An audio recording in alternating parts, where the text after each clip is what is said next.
Welcome to Positive Moments with Andrew and Don. Let everything go. That was such a life-changing experience. It's a way of life, it's a way of being, it's a way of thinking, it is mind management. It inspires me to know that there's more to learn every single day.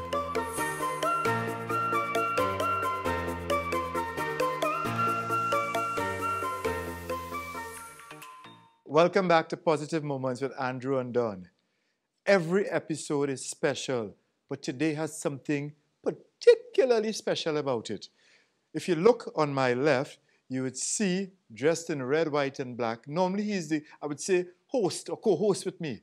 But guess what? Today, we're just talking with Andrew Lewis, the athlete. And let me tell you, everybody, the longest journey begins with a step.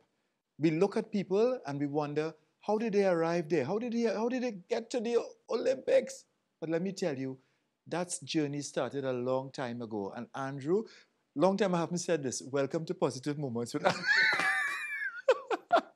with Andrew and Don. But Andrew, people don't really know your story. You know, they see the glory, but they don't know the story. And we want to delve in a little bit for this episode number 10. We want to delve in a little bit to Andrew Lewis. How you end up here? Yes, the journey began of being around a family of sea lovers, grandfather, parents. The ocean was the place I felt like we went to when there was any free time, whether it was the kids not in school or the parents not working. It was beaches down the islands, and there is a bit of a sailing background in my family. My grandfather became a sailor, a recreational sailor, and by nature my father also became a bit of a weekend racer and developed this program down in Chaguaramas, which I would have been a part of the summer camps. And the truth is I was a real pest. I used to give my coaches and my teachers a hard time, but I had a great time, great time. And my youth was very, very fulfilled with being around these ocean-oriented sports. But sailing wasn't my true love at that stage of my life. I was a big lover of football. And people like your brother, Dion, would have been one of my coaches. And, the ability to realize that sport was my home was a very, very important recognition of my life. And I would say that may have come to light even before I was 10 years old. I knew that sport was home. Wow. I think if I went to coaching with Dion would have recommended me for sailing. Leave the football alone. But Andrew, at that point in time in Trinidad and Tobago, because sailing, to go all the way with sailing, I mean, yes, you had to love the sport and so on. People, certain people sail. But Andrew, for you to later on, years after, put on the red, white, and black for sailing, I mean, it didn't just happen. So after you went to the camps, you enjoyed it, and so what was the next step? Because something had to propel you to say, I could take this world class. And maybe it's a conversation with a friend or two that could tell you, Andrew, what were you sailing for? So at home, in 2004, while the Athens Olympics was going on, we had a Peruvian coach who was working with me. And we were trying to watch the Olympics in those days, which is very challenging, especially in the sport of sailing. But sailing being something that I was super fascinated by, from even on my 8th or 9th birthday, getting a little sailboat come to my home and waking up to that. I was just hooked sailing. But when we were watching that Olympic Games, we saw the Brazilian who was still competing against me, Robert Scheid, win the Olympic medal. He said, you could do that too. You could go to the Olympics too. So those words, you could do that too. What I did to you? Everything that I needed. Just for him saying that and seeing that, whatever he saw in me, and then instilling that into my father, and then that becoming something that my mother and father supported, was all it took. And I believe around me, they had the opposite happening. because they had a lot of talent on the island coming alive, even some of which were getting. I was national champion many, many times, but there was a young boy who was coming up and eventually became youth silver medalist, which I had never achieved at that point in my career. So in theory, he was beating records, and I had done. It was always seen, the sport was always seen as it's too expensive and it's too hard and it's not possible to achieve from our island. And it's still like that. There's a big stigma around it. And that goes for many, many sports. People don't realize, but the similar costs that are associated with sailing are the same in cycling. And are the same in the cost of my boat. Maybe even archery as well, too. Maybe even archery and shooting. But the cost in my boat is the same as a pair of professional golf clubs or a good cycling, a good bike for a professional. So you have these aspects that are, it's seen as a very prestigious sport and the cost is very high, but yet we have a lot of Olympic cyclists, no golfers as yet. But to me, more importantly, is that belief system that was instilled in me at a young age, where there was no, but you can't do that. But the ones who said you can't do that was the ones who were just making noise. These were not the ones who I believed in, who were my true leaders. My true leaders, they instilled what was needed. And from that point in time, we were creating a pathway together because it didn't exist. Still doesn't exist in theory.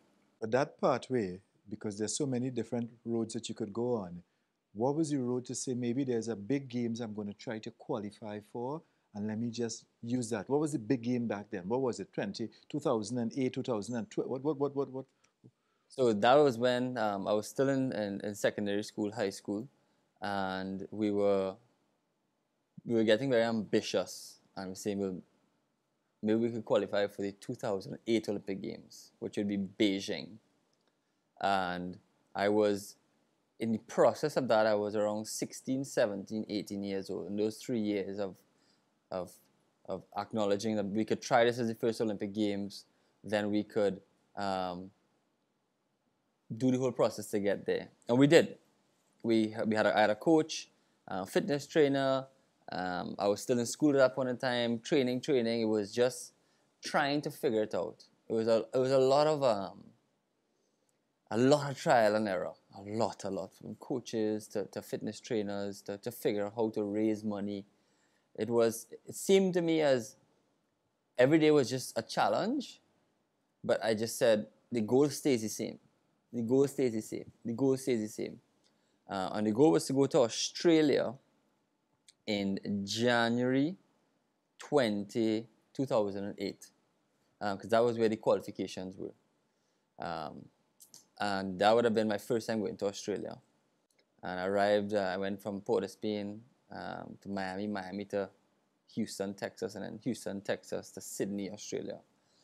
And I was so young and so excited, but I was very inexperienced, to the point where I was sitting down in the airport in Texas in the wrong terminal, missed my flight.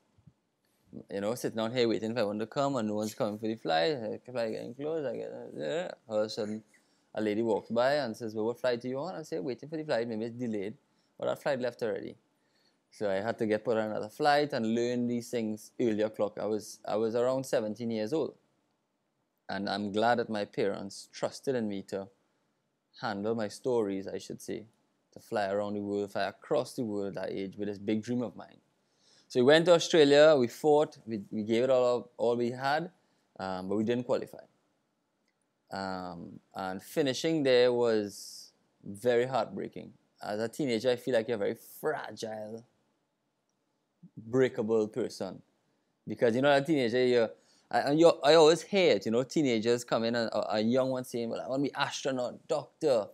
And little by little, you find their dreams being broken. Whether it's by people or whether it's by their bad decisions or whatever it is, you see these dreams falling apart little by little. And I saw that dream fall apart. I was so confident I was going to qualify. I was so confident the work I had done was going to be enough, but it wasn't. So that was Australia. And Australia, as we know, is called Down Under. But let me tell you, down and under, you were down, but you were not really under because you had to look up.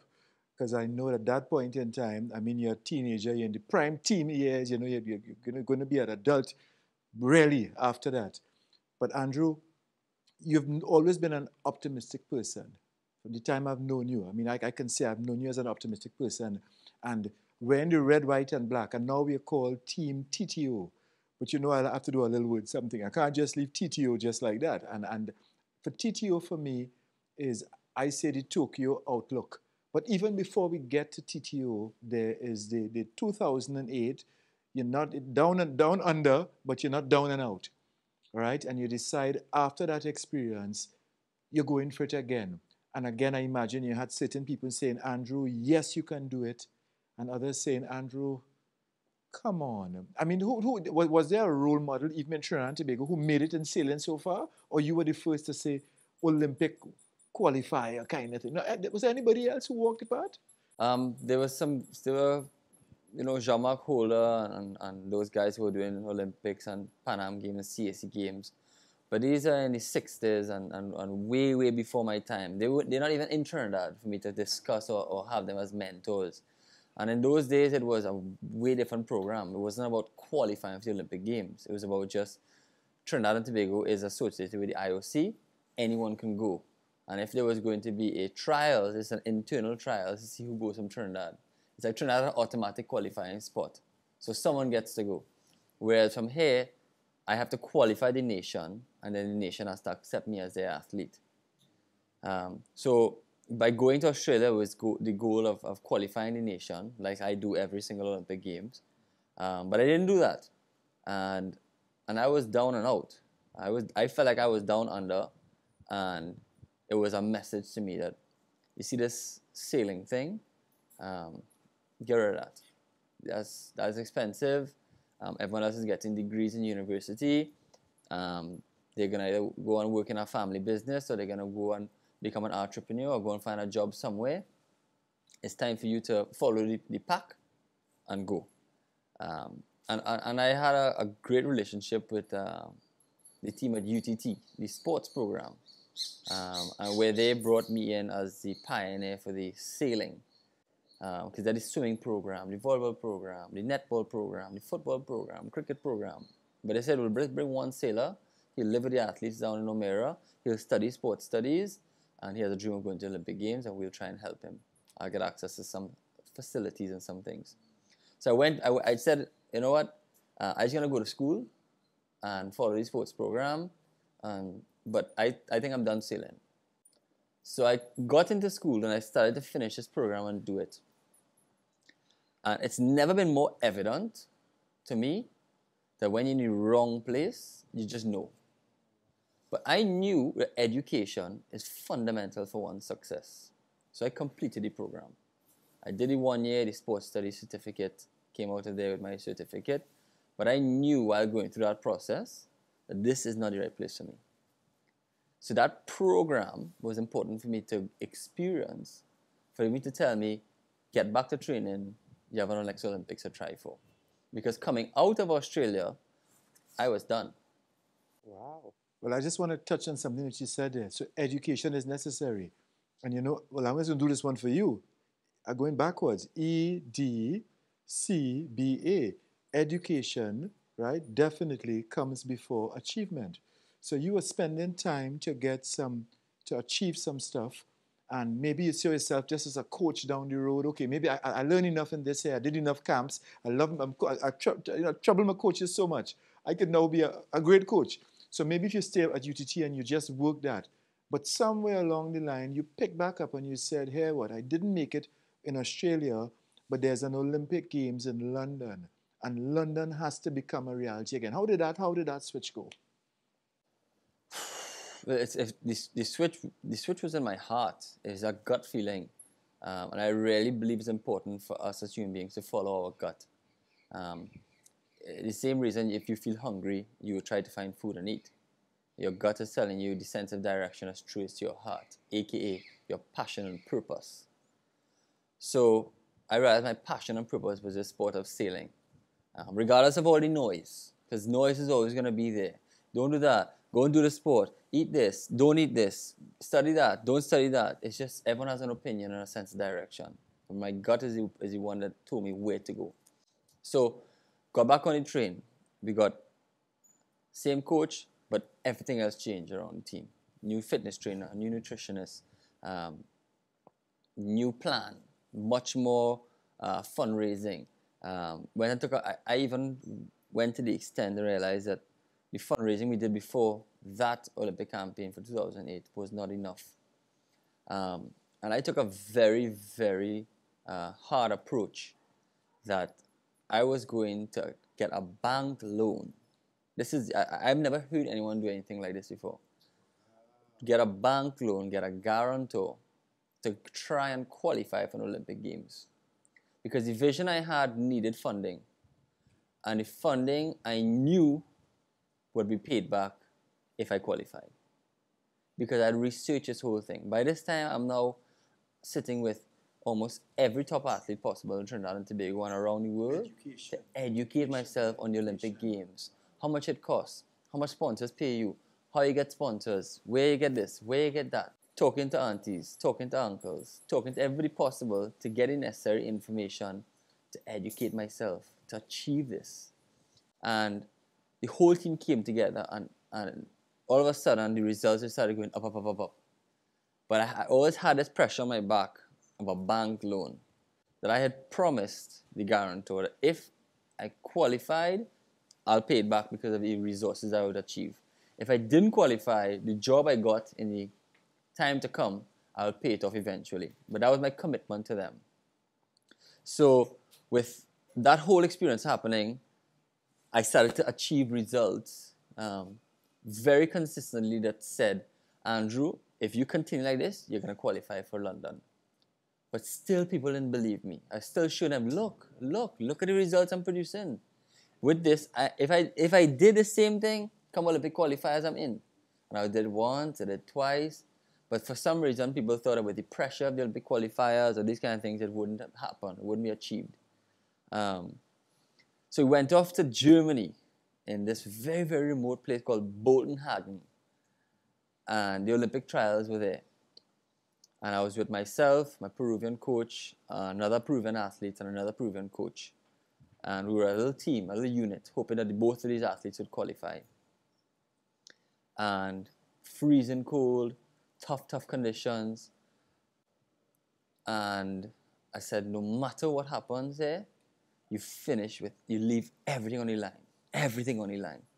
And race by race, the whole competition, first day I was in qualification, second, every day, all the way till the end, I was in qualification. I qualified for the Olympic Games. What was that like? Your first Olympic Games you qualified, you didn't make it in 2008? So when I finished when I crossed the finish line in the last race, and my coach had told me, you qualified. I didn't believe him yet. It was very unbelievable. Because with sailing, you have things that could be changed. They could have a situation where a race you could be disqualified for the start line, and they have a review period. I was of the understanding that, you know what, let me see the results myself when we get back to shore. But I felt in my heart that, wow, this dream has come true. I remember going back to shore and just making the sign across, saying, thank you.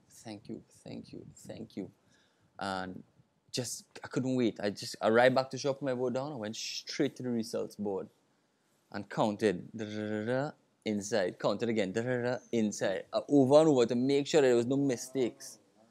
And it just started to come alive. But it was so hard to believe in that moment, and it was so euphoric at the same time, that I had to go through a process of really believing it happened. Because I had nothing left. I had no money in the bank. I put everything to that event. Everything. Every piece of energy, every resource, every dollar. I stressed everything around me to make this happen. And when I realized we qualified, being ecstatic and so passionate, I needed time for myself. So I went home that day and lay down on the grass outside in Germany and just looked up to the sky. At that point in time, the sun was setting late, so it's maybe 9 o'clock at night, it's still setting. And just reflected. And it was about 3 hours of thinking about the challenges in school, the challenges of dyslexia, the challenges of Beijing, the challenges of no money, the challenges of everything. And I just knew from that day on, everything would be okay.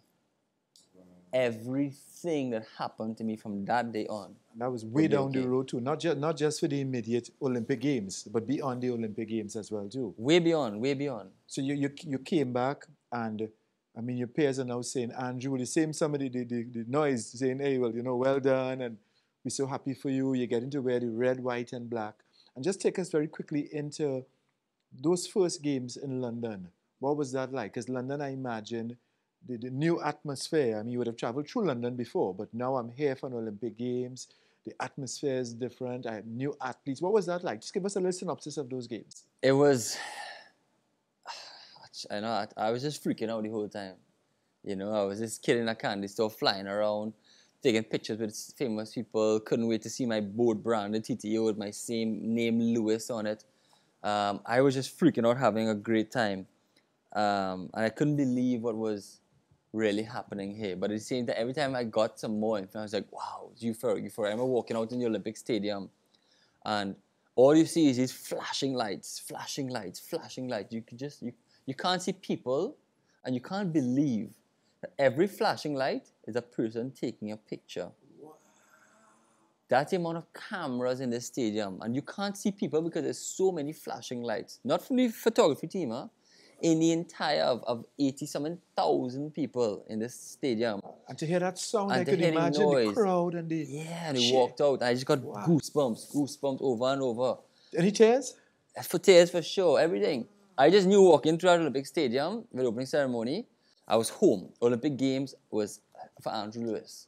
This is where passion and purpose is not only going to be found, but evolve even more. How did you perform? How did you do in those Olympic Games? Because you had to come down for that euphoria of that opening ceremony and all that. How did you perform in those games?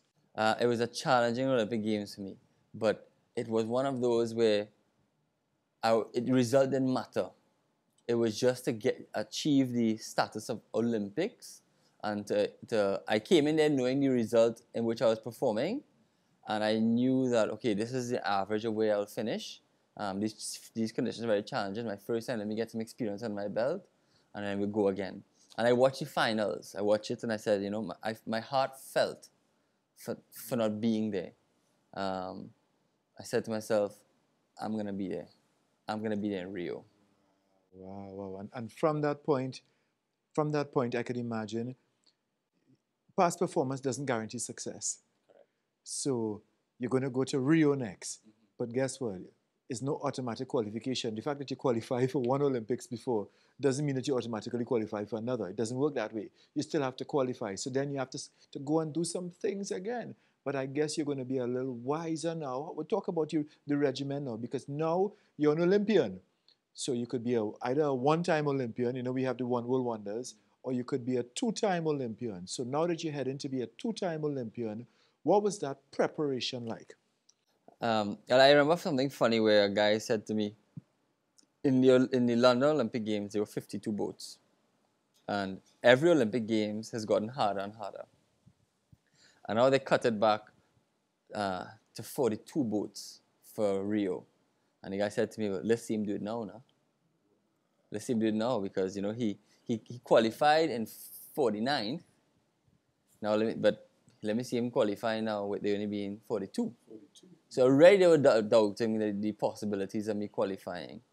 But for me, qualifying was not a focus. It was medaling. Well, now I have the experience.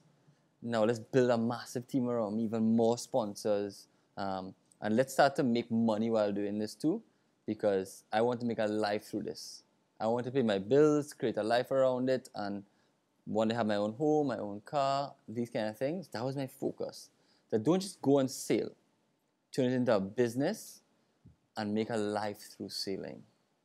Because a lot of athletes focus on their sport, a large amount of them. But when they finish their sport, all they have is their sport. I wanted to have a home, a car, maybe some savings, and be able to say, well, I made a life through sailing, not just went to the Olympic Games. Wow, you talk about some of them just have a sport, but what they need is support. And the bank, Republic Bank, would have come in, who are actually sponsoring this program. That's how things work out. who sponsors this program, they would have supported you very, very early and say, Andrew, we're believing in you in the future. And now to actually have the bank on board with you, not once, but twice now, other people coming on board and saying, Andrew, you can do it. But what is so interesting, Andrew, and knowing your story a bit, is that even then, getting ready for your second qualification, you were still thinking about others because there's a legacy after Andrew Lewis, the Andrew Lewis Sailing Foundation, I imagine. But you wanted others to learn the sport as well. And I know you've traveled around the country trying to bring that back. What was there at that point? Was that part of it, or did that come way after the Vessany experience? When did that come in? That's with me since small. I've always loved to help people because the natural effect of somebody telling you thank you or I appreciate that is another euphoric feeling to me. So it's like I'm not trying to get people to say thank you, but I know if I do good deeds, it just comes out positively. It feels great.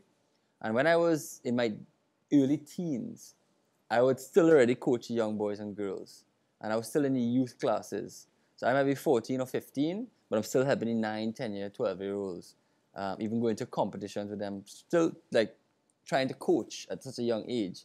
But it was not something that I was able to do. Like, it was not possible for Andrew to be a 15-year-old now coming out of the youth classes and being their coach. I could help, but I wanted to be their coach, but they had their own coach already. So I had to wait my time. But I never stopped trying to help.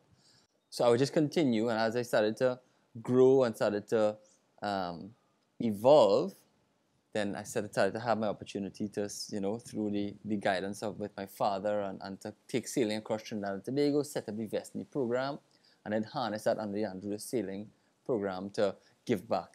So it was in me since I was, as far back as I can remember, just wanting to mentor and give back. You had to give back, but you certainly had to get back to the fact too that 2016 Rio beckons. And what was so Rio? Tell me, quick, how does Rio? Because I'm excited to get to Tokyo. Let me tell you on the Tokyo outlook. But how did Rio evolve? How was that? What was that like for Rio in terms of qualifying? Was it easy to qualify now with 42 boats?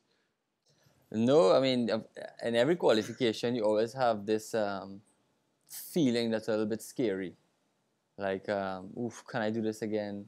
So once we had, the thought of the Rio qualifications on my mind, I knew what I had to go and do. It was a little bit, of course, they have this, I would say, a motivative fear. It's because such a big goal for yourself and your country. It scares you, but it motivates you. And I was set out to go into the Pan American Games in Canada, in Toronto, in 2015. Was where I qualified for my second Olympic Games. And one thing, and I remember crossing that finish line, making it also to the finals of the Pan American Games. I have a great picture of me just looking up and going, thanking the Almighty for the blessing of achieving that again, and once again qualifying for another Olympic Games. And I always know once you qualify for Olympic Games, that pressure is off, and what comes to nice support. You get a lot more sponsors coming on board, a lot more government and Olympic Committee, and you have this gap preparation that's like no other. So you can have more coaching, more facilities, more equipment. And I knew I had that year, or around a year, to bring all that together to go and try and make a finals in the Olympic Games. But this Pan American Games finished in August 2015. So we started going down to Brazil to train. Went down to Brazil once, had a great training camp. Then went down to Brazil for a second time to now train and start to race down there. And my goal was to go down to Brazil around 5 or 6 times before the Rio Olympic Games. I wanted to become like a local in the sailing. And we were down there, and then all of a sudden, boom, the famous accident happened, which was just life-threatening, but it is what it is. You got to get up and go again. Get up and go again. And actually, it's an interesting time for us to say, if you're interested in seeing Andrew's fall, call it that, in Rio, and where he was able to rise from that, we have on Positive Moments with Andrew and Don. You can go to our YouTube. That's actually webinar number 2. But we've been through that. The story is there for anybody wanting to look at it. So Rio happened, the chance of you qualifying again in spite of, I mean, trust me, it's really an inspirational story that you need to go back and have a look at. But beyond Rio, so Rio happened, the placement, what was your placement like in Rio? I mean, just getting there to me was a medal. And I told him that just getting there was a medal already. To me, you're a medalist. You're a two-time Olympian, yes, but you're a medalist. The fact that you fell down is how many times we fall, is how many times we get up. We wondered at the times we get up more than the times that we fall. But 2 times now, you're Olympian. You thought, what happened after that? 2016. Where's Andrew now? In 2016, Rio, what's happening?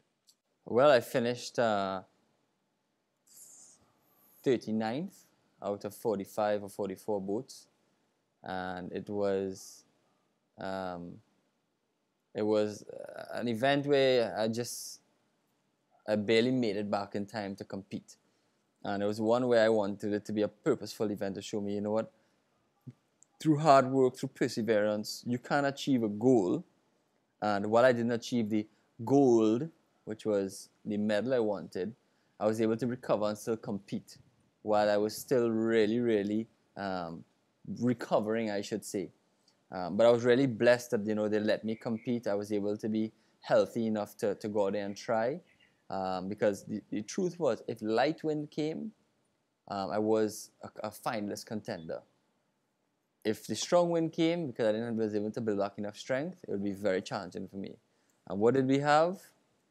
The boss above sent strong winds to test, to really show that, you know, you could push through this and get stronger as a human being. So Rio happened.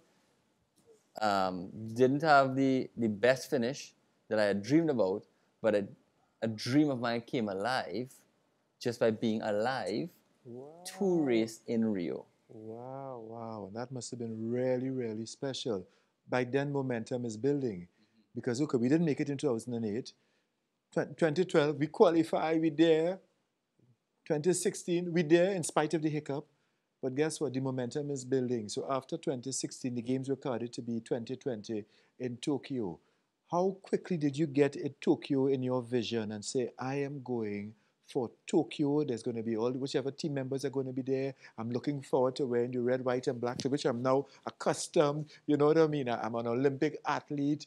Tell us about Tokyo, because Tokyo had its own dynamics too. Tokyo didn't happen. It was supposed to happen. It still happened, but I don't know. What happened in Tokyo? So coming out of Rio, the doctors said, you know, try and take around 8 to 10 months off of high performance training and racing. Your body needs to heal. So this was a long time to take off, but I did it. I enjoyed that time off. It was time that I never really get to have with family, friends, doing a lot of work with the foundation, and then checking in with the doctors to see where's the healing at. But deep down inside, Tokyo was, you know, we're going for this, because I didn't get a chance to make it to the finals, and that was a dream in Rio. So I got back on the train after taking that. I took almost a full year off to recover and rest. And things had changed in the sport a little bit. One, the qualification became even harder again. Now only 34 boats qualified for the Olympic Games. The first Olympic Games had 50. Now 34. So once again, I said, oh my gosh, this thing has got even harder again. Let's go and try and do this. But as I got back in the boat and started to achieve certain things, the results were showing that, you know, I can do this. During the process, I won the first ever World Cup medal for the country. It was actually the first of the Caribbean. So that to me was a great confidence builder. I got a new coach, Javier Hernandez from Spain, great guy. And Tokyo was looking bright. You know, I had great sponsor support. Republic Bank was continuously there with me. And we were saying, you know, cool, go into the finals in Tokyo, and if the points are good and you're in line, who knows, a medal can happen. And the qualifications was going to be in Miami 2020. So we went out there, and I remember calling you to get some confidence, because I needed a little bit of confidence. It was the hardest one ever, and I had a little bit of fear around the accident and what it had done to me, but the results were telling me that, Andrew, you can do this. But mentally, there were a lot of things happening that were just challenging. So having the right team around me, which is very important, like yourself, to say, Andrew, you can do this, and look at this, and feel that, and explore this, and explore that. We went out to Miami. We had a big, big challenge ahead of us with a lot of Canadian athletes, a lot of Caribbean athletes fighting for this one spot. And I was able to achieve it. That, for me, was one of my sweetest qualifications ever, because I felt like, while it being one of the hardest qualifications ever, country quota-wise, it was coming out of the accident and all the different things that came with it that really was fulfilling. And then, as normal, once we qualify, we bring all the resources together, and we're, okay, cool. We're going to put everything possible to peak at the Olympic Games. And at that point in time, I took a little breather for a couple of weeks, and then back on the train we went. And then, all of a sudden, postponement of the 2020 Olympic Games. Hello, COVID-19. And that's kind of like a high and low, because I still remember when you called me. I mean, there's a kind of iconic picture with you again when you were just doing and you hit the boat, and so, I mean, it's all in the news, and so Andrew Lewis has qualified again. Yeah, I called you that night and you were in a wedding. In a wedding, yeah, and I tell you, I was emceeing the wedding. Yes, A gentleman by the name of Syed Bash, you might hear him around Positive Moments, And then just to see your celebration, Andrew, I mean, was so, I mean, I was getting chills. My everything was, I was just like, oh gosh, it's so special. Andrew, I went back in the wedding and now, guess what? I just want to pause for a cause, not just because I want to say Andrew Lewis has qualified yet again for another Olympics, and people, it's special to me. But Andrew, you had to wait now with COVID, and then you had to wait, okay, were the games, because at one point, they said you should cancel the game. People in Japan say, we don't want the games, right? And then people say, no, we should have the games. And then a whole to and fro, and then to say eventually, I remember asking you, Andrew, give me the little insight. Are the games on or are the games off? But I could imagine your emotions on and off, because you have to train, you have to peak, you have to, on and off, on and off. What was that like? And then it happened. What was that like? You use a word that I agree with you very strongly around my personality, which is associated with, I dream big, and I believe big, and I go big. I'm very ambitious in my dreams. And with the pandemic happening at the start of it, I was like, this is going to pass, a week or two, a month, etc. But as the pandemic really heightened and the lockdown started to take place, for the first time in my life, I found myself having strong doubts. People calling, sponsors dropping out, and saying, with the pandemic, the world is at a stop. This is the first time anything happening. The Olympics probably not going to happen. So one day I'd be like, you know what, I train hard, we continue going, real good. And then all of a sudden, you get stuck in Spain, and then the Spanish government says, you can't leave your house for 6 weeks unless you're going to the grocery or pharmacy. And to think of, wow, we look out your window and it's just army, police. You're getting in trouble for the basic things, arriving to the grocery with your roommate. The policeman comes and says, you're talking in the grocery? Yeah, we live together. You all live in the same house and both are in the grocery? That's illegal, One person per household in the grocery. What are you doing here? You all get arrested here today, what? Why don't you go home now? And we're like, what? In the grocery here? So these are the kind of things that brought strong doubts to what's happening here? Can Olympic Games really happen? But these moments for me would be very short. Maybe a couple hours or a day or two. And then boom, back on the train, Olympic Games. But the truth about me is everything I'm doing is I'm trying to become a healthier human being. I mean healthier by being more educated, fitter and stronger, more loving, having a stronger impact on this planet in a positive way. And this show was born while stuck in Spain. We had a conversation and we said, let's do something. So while I would be training at a certain time in the day, we would find an hour every night or an hour a couple of times a week to host Positive Moments with Andrew on season 1. And that is how I saw the pandemic. Train as if it's happening, but don't lose the opportunity to help other people. Ooh, that's powerful, Andrew. Train as if it's happening, But people are always happening. So people need to know that they can be positive. People need to know that there's still hope. And that's what it's all about. And, you got to the games is on 2021, People still confused. Is it Olympics 2020 or 2021? You know what I mean? But Andrew, interestingly, our team, I think the public was expecting quite a bit from us, and I want to get specifically to the Tokyo outlook. They were expecting a lot from us, maybe a medal here in this sport, maybe a medal in this sport. We didn't medal, but I still believe I still believe, and I don't know if you agree with me, that there were positives out of Tokyo. And that's why this particular episode number 10, second season, is called the Tokyo Outlook. There's some positives that came out. What was the experience like? Because looking at television, I just found those people look so friendly. It just looked like, whoa, a wonderful experience. Tell me about the outlook. So Tokyo was a very, had a lot of stress around it. With the whole pandemic, they thought that, some people were pushing the vaccines a lot, and there was discomforts around there. They were also pushing the point where they were saying you have to get these PCR tests before you go.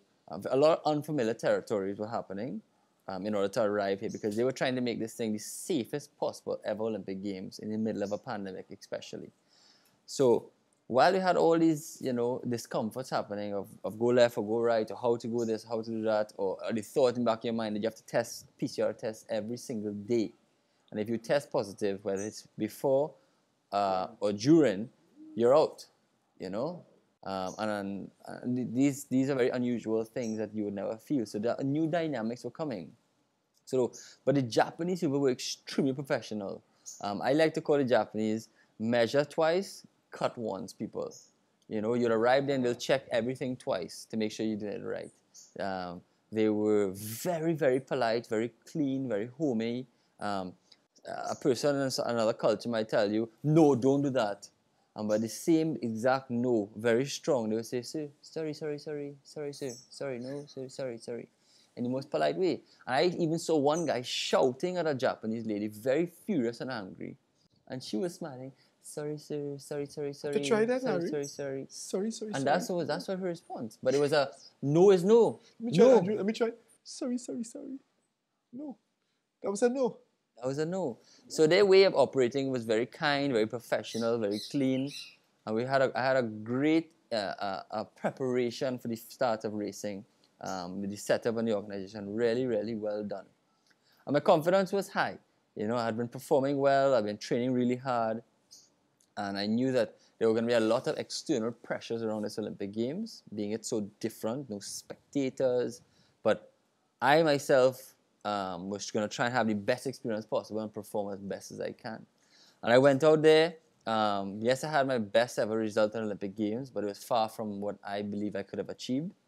But my result, like many of my, I would say the rest of the team, they had a lot of negative around it. Our country is known for winning medals. It was the first Olympic Games in a long time we haven't produced a medal. So as the Olympics went by and a lot of top athletes from Trinidad competed and there was no medal, the criticism started. And people don't actually understand, first of all, how hard it is to get there.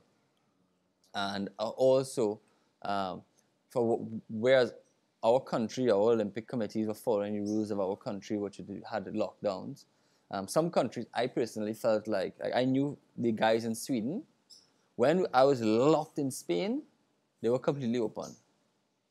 When we were locked in Trinidad, people were still open. The Australians at that point in time hadn't even had COVID in their country, and the New Zealand guys, they were still sailing restaurants, they had the borders locked. But life was going on and they were training just as hard. Whereas some places, like where I was in Spain at one point in time, sea access was not allowed. In Trinidad, sea access wasn't allowed. So we had a lot of disadvantages to one extent. That's why I was leaving the shores of Trinidad as much as I can to be externally in the right venues that would help me. But there was a lot of pressure around it, and there was a lot of unnecessary criticism that came with the results around Trinidad and Tobago. I don't believe people really understand the the process, the commitment, the challenge of what an Olympic game requires. Wow. And Andrew, in spite of it all, you're now a three-time Olympian. And you wear the red, white, and black. But even in terms of flying the flag, you had the joy, not in the Olympic Games, but the joy of carrying that flag, red, white, and black, and saying, Trinidad and Tobago. And what I'm hearing from you is that the Tokyo outlook, we should remain positive for athletes because, as you said, nobody knows what they have to go through in terms of qualification. And we're going to get there again. The next games are carded for Paris, 2024. Paris. I see. No, not see, not see. I can't. Oh, I see we. I see we. Oh God, I say. You know what I mean. But there's a show where positive moments. We had to learn another language too. Sorry. Let me just apologize. Sorry. Yeah. But Andrew, the outlook is still good for 2024. But that's the Olympic qualification. Should you choose again? But what's in the future? Because I'm sure some doors may have opened, whether they be local or international. Andrew, doors are opening all the time, and the sponsors will have a confidence with you. I say personally, the reason, the way you carry yourself and so, you really try to give back to the sponsors, even in helping others. And whether you're paid for it or not, I've seen you on the ground. We went to a children's home, and I've seen you with me on the ground there, and we really giving back. And you know what I mean? I said, this is our Olympic athlete. And I remember a young guy, I'll never forget that, Andrew, in the heart of town, I think Nelson Street. And the little young guy looked, and when he heard your story, said, Andrew, right, and Mr. Lewis, God save you for a reason. And I was like, Andrew, that little boy, just wow. Andrew, and I can imagine you have multiple, even though you shared your story, there are multiple stories like that along the way that money can't buy for. Money can't pay for. Those are things that will remain special to you. And as you continue to journey, Andrew, I mean, Team TTO has a valuable member. But where do you see yourself later on? So maybe next Olympics, where's Andrew heading to? After each Olympic Games, I normally take a little bit of time off to, you can never get back past time, but to have family time and to meet with my whole team to make the best decision moving forward.